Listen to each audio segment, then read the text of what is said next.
Boa noite, gente. Estamos dando continuidade agora àquelas atividades do livro. Nós vimos a semana passada o capítulo 1, que eu até pedi para vocês responderem os questionamentos. E hoje nós vamos ver o capítulo número 2, ok? O capítulo número 2 do livro didático vai começar aqui na página 28. Eu vou fazer um resumão para vocês, eu vou pedir para vocês lerem com calma, tá? A gente está vendo agora exatamente a parte de imagens. Propriamente dito, a gente vai ver um pouco sobre o desenho e a pintura nesse capítulo, tá? O que a gente está vendo aqui? Nós estamos vendo três imagens. Essa primeira imagem aqui na esquerda é uma imagem pós Primeira Guerra Mundial. Essa imagem aqui do lado direito já é uma imagem expressionista, né?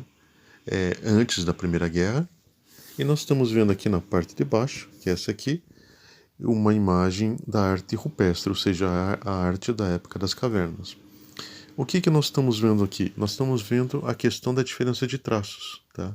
O que sempre eu gosto de comentar com vocês, que a criança ela já nasce artista, ela já sabe, de certa forma, ela sabe que o desenho é uma linguagem universal e por isso mesmo o desenho é uma forma de expressão que ela tem. E nós vemos que ela utiliza o quê? Quando a criança nasce, ela não tem aquela necessidade de fazer coisas figurativas, que tem que desenhar um homem com 5 dedos, com uma cabeça, com 2 pernas, não. Ela tenta desenhar uma coisa simplificada. Então nós vemos que o traço na mão da pessoa, ela serve como expressão. Como falei para vocês que a arte é a expressão humana, nós vemos que a expressão ela pode ser variável de várias formas. Por exemplo, nessa pintura aqui, que está retratando a questão da pós-guerra, da pós-Primeira Guerra Mundial, a gente vê aqui que o tema foi exatamente a questão da fome. E nós vemos que o tipo de traço, você vai ver que são traços simples e diretos. O sombreado, você pode reparar aqui, bem no cantinho, é um sombreado rápido. Não existe aquela coisa de trazer a sombra e fazendo ela morrer até chegar no fundo, não.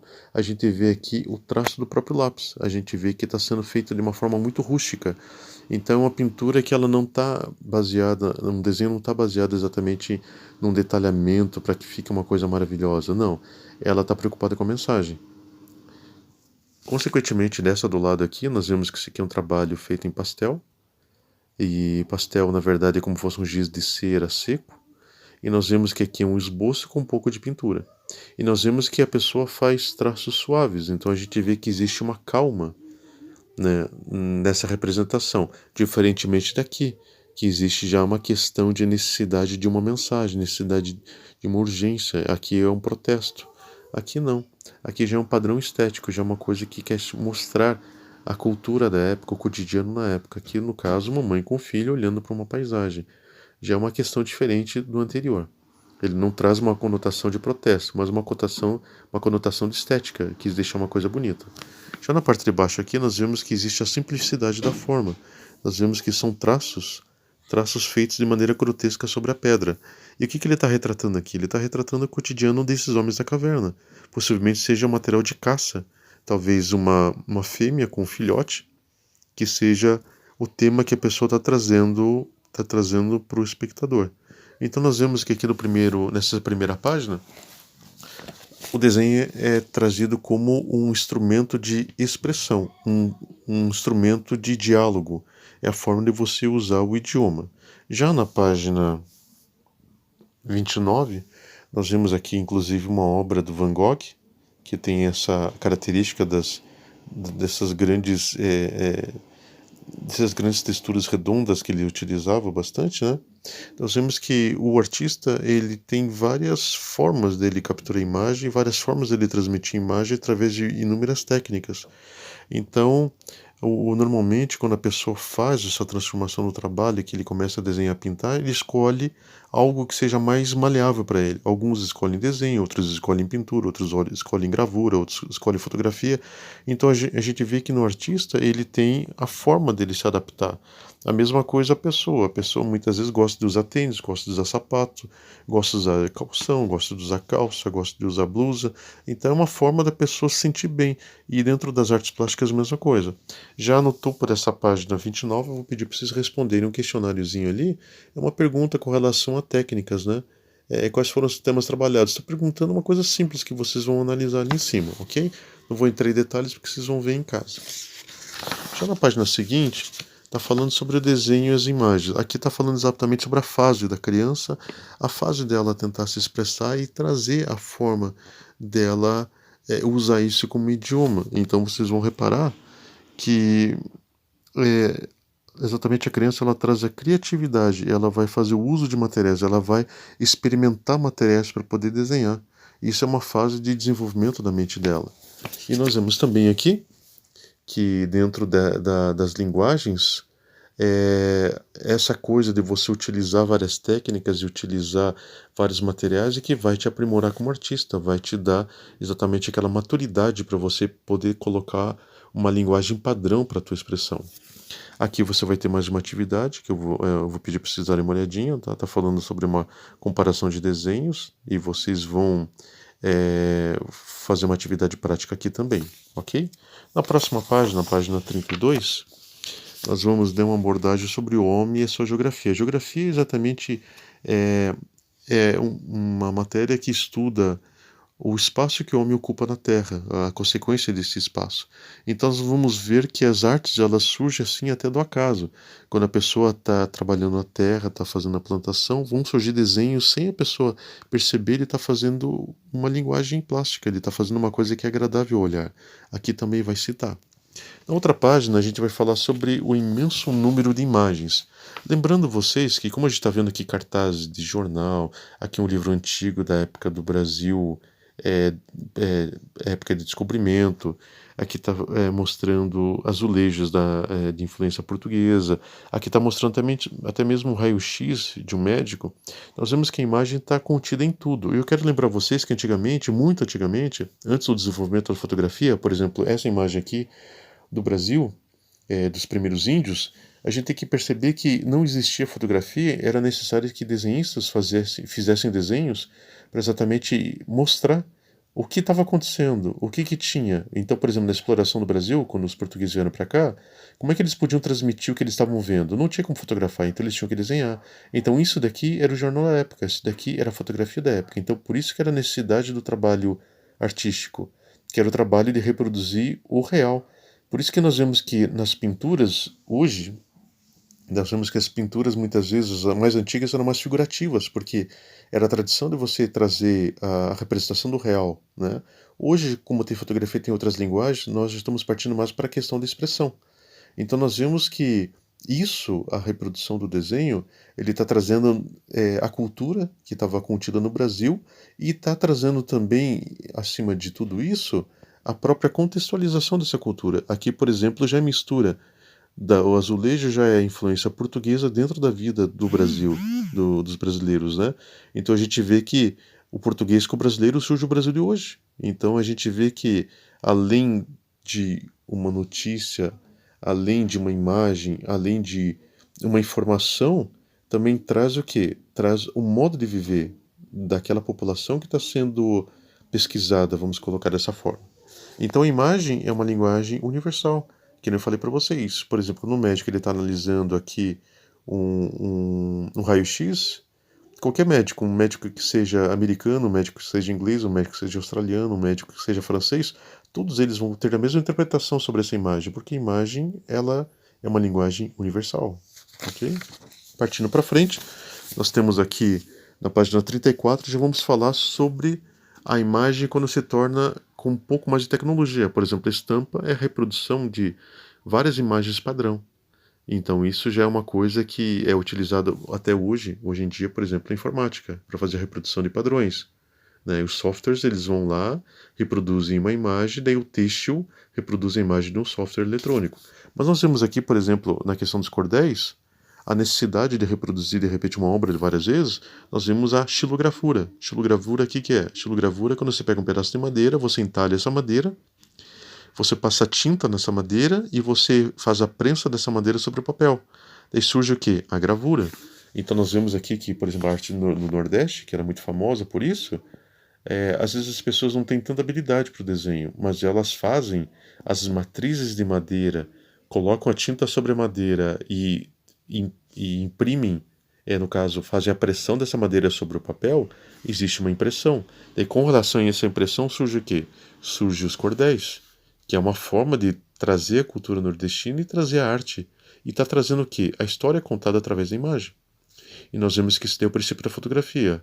Por exemplo, quando veio a fotografia, ela veio fazer o quê? O registro do real. Aqui, por exemplo, uma sapataria do início do século, né? Aqui já é uma imagem digital. Qual que é a diferença dessa aqui, que é uma fotografia artesanal, para essa fotografia digital? Essa fotografia artesanal, quando você tirava uma foto dentro de um filme, esse filme você ia até um quarto escuro, né? No quarto que era um quarto que tinha uma iluminação vermelha. Você retirava esse filme. Com esse filme, você colocava ele num revelador. Com o revelador aparece a imagem nesse negativo. Daí com esse negativo você coloca ele num ampliador, que é como se fosse uma câmera de luz.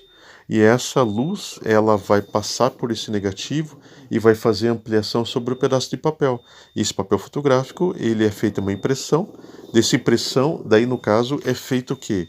É feito um fixador em cima desse papel, daí surge a fotografia. Em cima disso, essa fotografia é lavada e deixada para secar. Daí pronto, está pronta a foto, que é feita em laboratório, que era a foto antiga, que a gente fazia antigamente.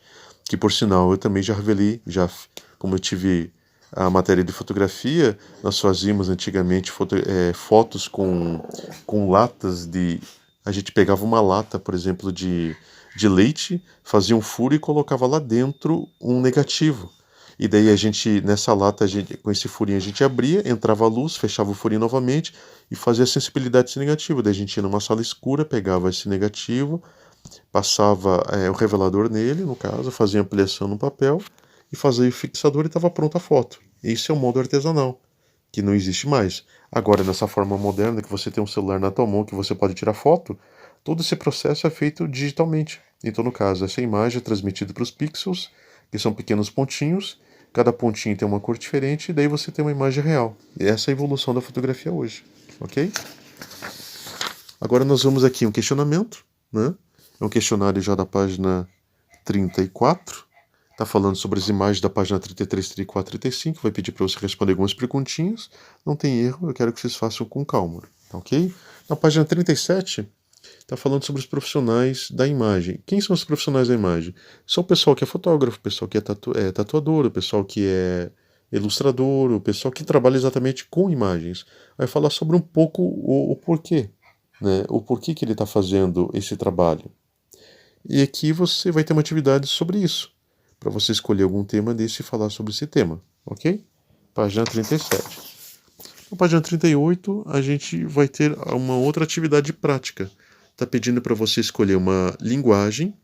E como eu já passei para vocês a aula sobre imagens, sobre elementos visuais, dos quais os elementos visuais eu falei especificamente também sobre a cor, fora a linha, traço, forma, e falei sobre composição, aqui vai ter algumas perguntas que vão falar sobre isso, vão falar sobre texturas, formas, linhas, então eu vou querer que vocês façam a escolha de um tema, tá? Que ele está falando, quais materiais você vai utilizar, né? Vocês vão, possivelmente seja uma prática que você vai fazer esse tema, e vai perguntar sobre como que foi essa fase de criação. Então vocês vão responder esse aqui da página 38. Não tem erro, vocês têm bagagem para isso. Que nem eu falei, você já sabe o que é linha, já sabe o que é forma, já sabe o que é cor, já sabe o que é composição, tá? Que eu já passei para vocês.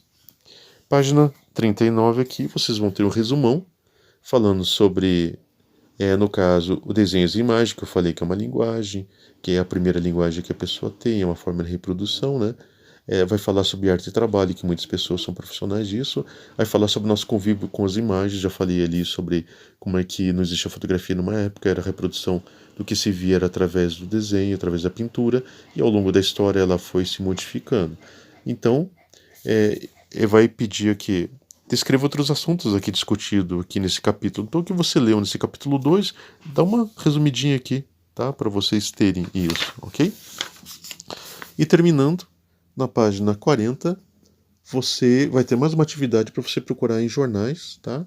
E essa atividade você vai falar o quê? Sobre os elementos linha, cor, textura que vocês viram nessas imagens. Então vocês vão novamente falar sobre isso. E como curiosidade aqui no final, Você tem uma obra de Botticelli. Botticelli é um pintor da Renascença. Essa obra aqui, que é Vênus, Nascimento da Vênus, ela tem mais ou menos. Aqui está falando 1,80 por 2,80, então são 2,80 m por 1,80. Na verdade é 1,70 e pouco por 2,70 e pouco. É um pouquinho menor do que isso, tá? É uma obra da Renascença. Ela tem mais um estilo de reprodução real. Pode ver aqui, né? Você vê elementos que você enxerga na verdade, né? E está falando sobre mitologia grega. Muito bonita a obra, tá? Aqui é uma questão de curiosidade, está falando sobre o quê? Sobre fotografias, no caso imagens que marcam a vida das pessoas. Eu vou pedir para vocês, se vocês tiverem um tempinho, entre nesse site aqui e dá uma olhadinha, tá? Sobre foto e memória de personalidade. Isso é bem interessante, porque às vezes a pessoa se identifica com uma imagem como parte da vida dela e depois dialoga com relação a essa imagem. Então tem muitas coisas que ficam marcadas para nós, tá? Dê uma olhadinha a título de curiosidade. Mas essa última atividade eu vou pedir para vocês que vocês tenham um cuidado especial, tá? Que é uma atividade para encerramento de capítulo e vai usar exatamente todas as ferramentas que eu já dei para vocês.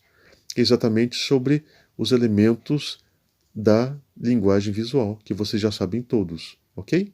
Um abraço para vocês, gente. Esse é o capítulo 2. Preencham com calma, tá?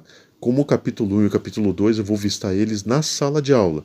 Lembrando vocês que hoje, nem me lembro que dia é hoje, nós já estamos no mês de maio, continuamos em quarentena, mas eu peço para vocês, não deixem de fazer o livro didático, ok? Um abraço para todos, bons estudos, até!